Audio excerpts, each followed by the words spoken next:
Good morning student. Today in this session I am going to discuss about the theorem 10.9 and some questions based on the theorem 10.9. Let's see the statement and proof of the theorem 10.9.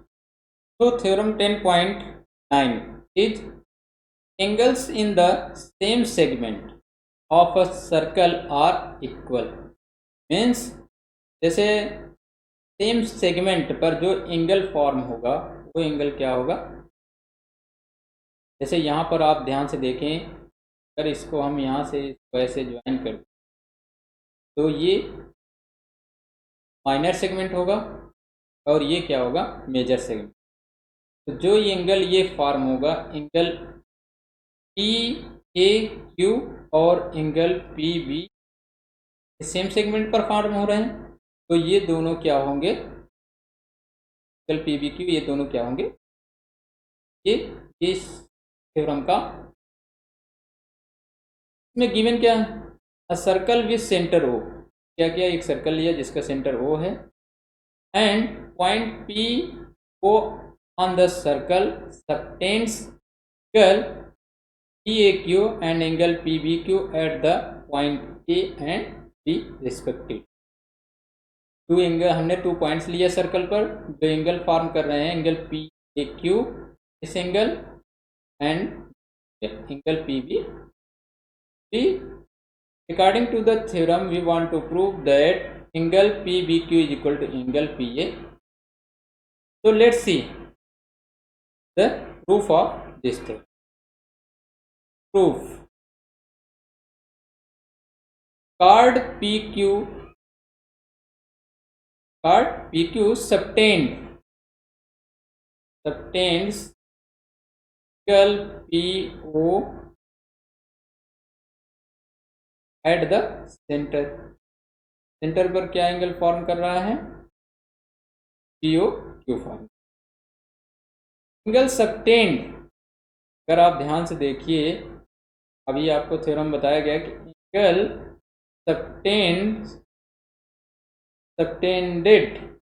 Subtended by an arc at the centre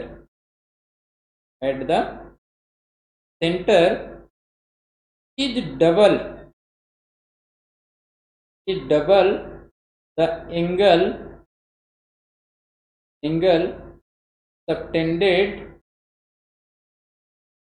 subtended by it at any point on remaining part remaining part पर। मतलब कि जो ये theorem था, अभी हमने just इसके पहले थ्योरम पढ़ा और उसको प्रूव किया लेक्चर 11 में, कि angle subtended bye an arc at the centre is double the angle subtended bye it at the any point on the remaining part. तब रिमेनिंग पार्ट पर जो होता है उसके क्या होता है, डबल होता है। According to this statement we can say that what, therefore हमको मिल जाएगा कि angle P O Q is equal to the twice of angle P A. That is a question number first. And also अगर हम देखें, discuss करें angle P B Q के बारे में, तो angle P O Q that is equal to twice of angle PBQ. Question number second. From equation first and second we get, हमको क्या मिल जाएगा, इसके लेफ्ट हैंड साइड इक्वल है तो राइट हैंड साइड क्या होंगे, इक्वल होंगे। तो twice of angle PAQ is equal to twice of angle PBQ। 2 cancel, तो angle PAQ equal to angle PQ. That is the target for the theorem 10. से हमें prove करना था कि अगर सेम सेगमेंट पर जो एंगल फॉर्म होता है, एंगल PAQ और एंगल PBQ के इक्वल होंगे, तो हेंस प्रूव। तो dear student, note down the statement and theorem of this Let's see the example first. So example first is, in the figure angle ABC equal to 69 and angle ACB is equal to 31. तो find the angle BD. मतलब ये angle जो हैं दोनों angle, अगर अभी हमने just theorem पढ़ा कि सेम सेगमेंट पर बना एंगल क्या होता है, इक्वल होता है। तो अगर हम इस एंगल को फाइंड कर लें, एंगल BAC को फाइंड कर लें, तो एंगल BDC तो easy in the theorem 10.9 and we can find the angle BD. So in triangle ABC using what? Angle sum property of triangle. Angle sum property of triangle. Triangle की angle sum property को हम यहाँ पर use करेंगे तो हमको क्या मिलेगा? Angle AB plus angle BA plus angle BAC that is equal to 1. Angle ABC is given what?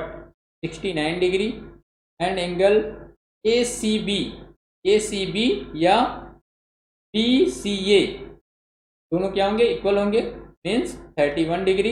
And angle BAC को फाइंड करना है, दैट इज इक्वल टू 1. तो sum of this is equal to 100 degree plus angle BA that is equal to 180 degree. तो angle BAC is equal to 180 degree minus 100 degree. तो angle BAC is equal to 80 degree. अब हमने क्या किया? Angle BAC find कर लिया, but अगर हम ध्यान दें, angle BAC and angle BDC lie on same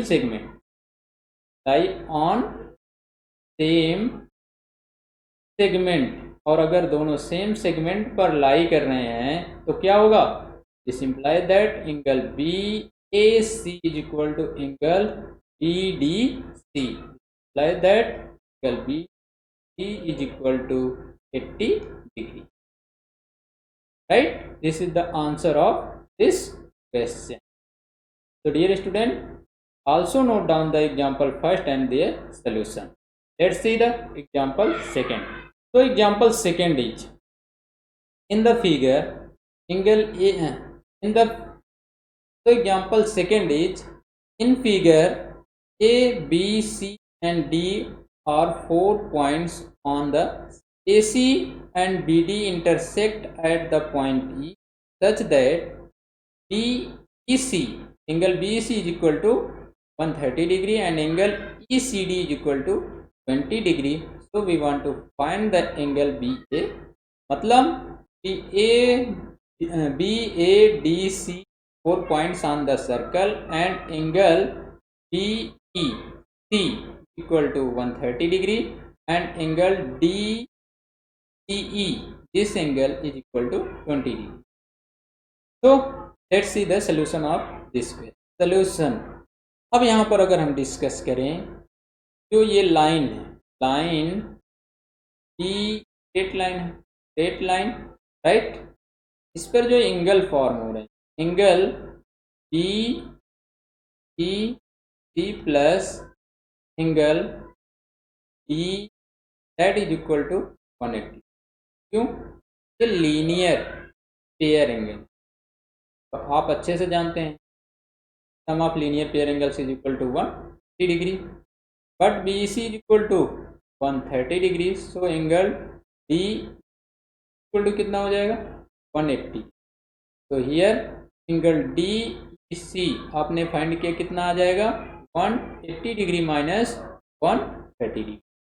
तो after solving it we get angle DEC equal to 50. तो स्टूडेंट हमने क्या फाइंड कर लिया? एंगल D, मतलब कि ये एंगल हमने फाइंड कर लिया, ये कितना आ गया? 50 डिग्री. और अगर ये एंगल 50 डिग्री आ गया तो हमें इस एंगल को फाइंड करने में क्या प्रॉब्लम होगी? तो in triangle DEC using what? Angle sum property. हम यहाँ angle sum property of triangle का अगर यूज कर लेते हैं तो क्या मिल जाएगा बेटा, मिल जाएगा angle D E C plus angle D C plus angle E, तो ये मिल जाएगा, and that is equal to 180 degree. Angle D E C अभी हमने जस्ट फाइंड किया, that is equal to 50 degree, and angle D C given D C E also you can write ECD which is equal to 20 degree. So 20 degree plus angle EDC is equal to 1. After calculation we can say that EC is equal to 180 degree. Sum of 50 and 20 is equal to 70. If we take it in left hand side to right hand side, so sign is changed, that is equal to minus 70 degree. Right, so angle EDC is equal to 110 degree. हमने ED, but before solving this question we have to study theorem 10.9. If any angles form on the same segment that are equal, मतलब कि जो angle यहाँ पर अगर देखें BAC और angle BDC है, ये सेम सेगमेंट पर फॉर्म है और वो सेम सेगमेंट पर है, और अगर ये सेम सेगमेंट पर है तो इट मीन्स ये क्या होगा, इक्वल होगा। Now angle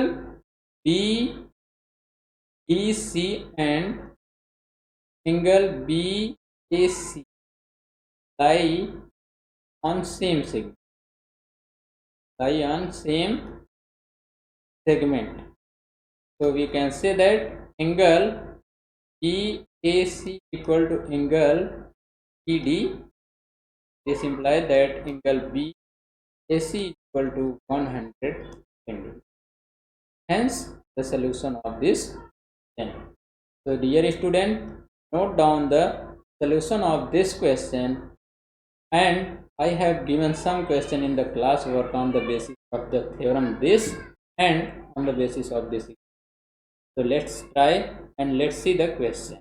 So here the question of the class work. Question first, in this question you find the angle EDC, and the question second is the basis on the example second, find the angle BA. If you have any problems, just do. Thank you so much.